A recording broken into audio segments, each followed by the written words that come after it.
Again, this is Dr. Meenakshi, and today I'm going to talk about the beautiful poem Virtue, which is written by George Herbert. So before getting the whole idea, let's start with the poem. Sweet day, so cool, so calm, so bright, the bridal of the earth and sky. The dew shall weep thy fall tonight, for thou must die. Sweet rose, whose hue angry and brave bids the rash gazer wipe his eye. Thy root is ever in his grave, and thou must die. Sweet spring, full of sweet days and roses, a box where sweets compacted lie. My music shows ye have your closes, and all must die. Only a sweet and virtuous soul, like seasoned timber, never gives, but though the whole world turn to coal, then chiefly lives. As such, from the lines, it has been clear that the poet is talking about something which is going to be decayed and something which is going to be stayed. So here, as the name depicts, virtue, we all know it stands for something which is having moral excellence, right? So virtue means moral excellence. Sweet day, so cool, so calm, so bright, the bridal of the earth and sky. Now here in the first two lines, the poet is talking about a very sweet day, a very pleasant day, which is very cool, which is very calm, and which is very bright. And it shows, it somehow gives a feel that the bridal of the earth and sky, that means the earth and sky, they are marrying on the same day. And that is why the day has been so beautiful, so pleasant, because the earth and the sky, their marriage is going to be commenced. The dew shall weep thy fall tonight, for thou must die. But besides the fact the day has been very beautiful, very pleasant, very pleasing, there is a sad portion. It is going to die, and the dew is representing the weep, the tear, which is feeling the melancholy, which is feeling the sadness as this beautiful day is coming to an end. This beautiful day is going to die because nothing stays forever. After a day, there comes a night. After the night comes the day. So this is the cycle of nature which has to be followed and which is there. So after a very beautiful day, on the very pleasant day with the earth and the sky, it seems that earth and sky have married, or they have joined together to make this day very beautiful, very pleasant. But unfortunately, it is having a short span of stay because it's going to be replaced by the night, and the dew is representing the tear, which is representing the sadness, which is feeling the sadness, and that is why, which is because of the dying day. Sweet rose, whose hue angry and brave bids the rash gazer wipe his eye. Now in the beginning the poet talks about a very pleasant day. Now in the second stanza the poet is talking about a sweet rose. So here he is focusing on rose. In the beginning he talked about the day. The rose, which is having such a kind of a hue. Hue means it is the color. The rose is having such a color which somehow gives a feel of anger and bravery. That means it is crimson red. It is so dark, it shows the enthusiasm, the energy, the strength in itself.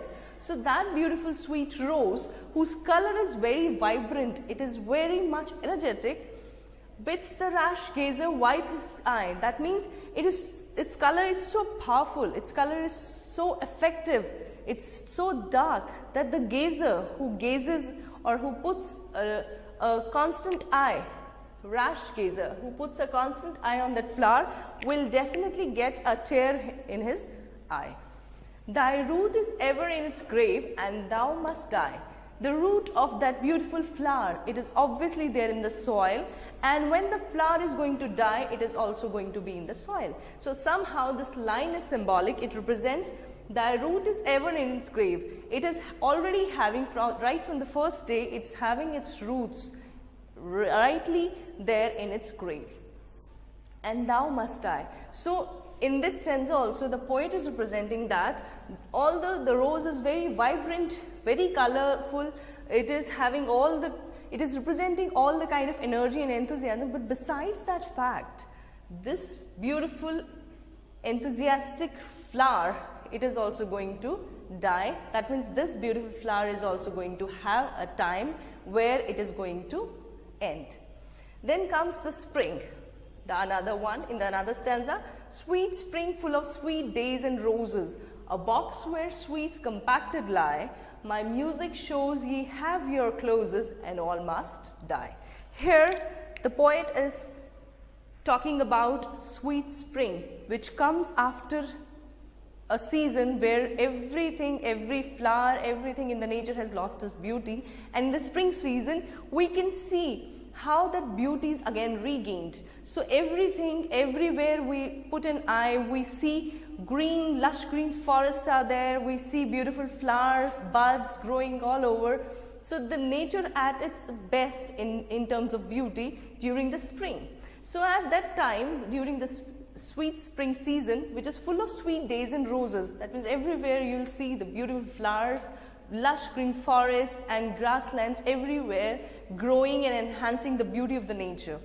A box where sweets compacted lie. It just represents just like a very beautiful box which is compacted, which is full of sweets.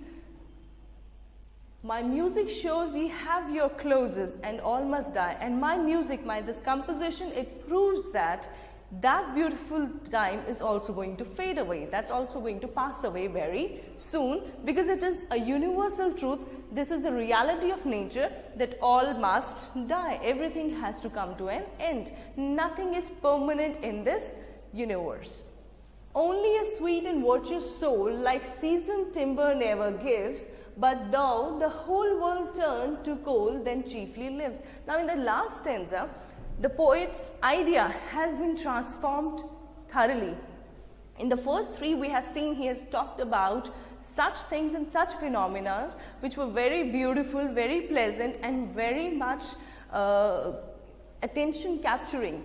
But in this last stanza, he has given a contrary idea. Here he has talked about all the beauties, but still they are going to fade away, they are going to die away.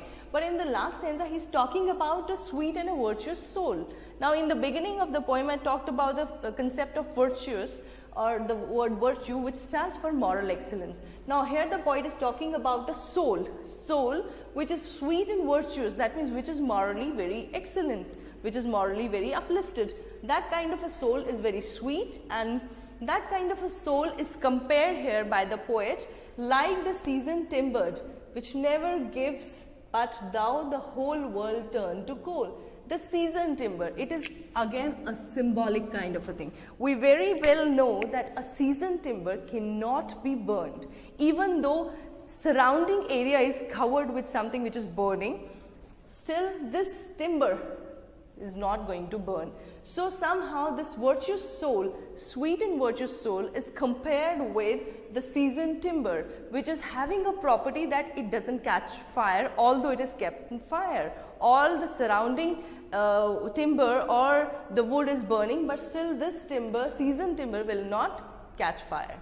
So here the virtuous soul is compared with the seasoned timber, that the seasoned timber will never gives, but thou the whole world turn coal. That means the whole world or the whole surrounding of the timber, even though it is on fire, this timber is not going to burn. It symbolizes even though the whole world is full of bad people, or our surrounding or our companions are not morally very excellent, although a virtuous soul will exist in between that situation. It will exist with all those people without having any kind of harm to its soul, to its virtuousness. So here the world turns coal means even though the world turns bad or the world is not morally good, still that virtuous soul, just like the seasoned timber, will exist, its existence will be there, and then chiefly lives. So there is a reality in the last stanza that apart from all these facts, such beautiful things, and in the last line we have said that all must die except this virtuous soul. Nothing on this earth is going to stay forever, because nothing is having that kind of an energy, that kind of a power to stay, even though the surrounding is being captivated by any evil or worse thing. So in short, summarizing the whole thing, here very beautifully George Herbert had explained how the beautiful day, the beautiful rose, the beautiful spring, everything will come to an end, which is although very beautiful, very powerful, very much pleasant, but only the virtuous soul is going to stay forever. It is not going to die in any case, although if we keep it in between all the worst situations.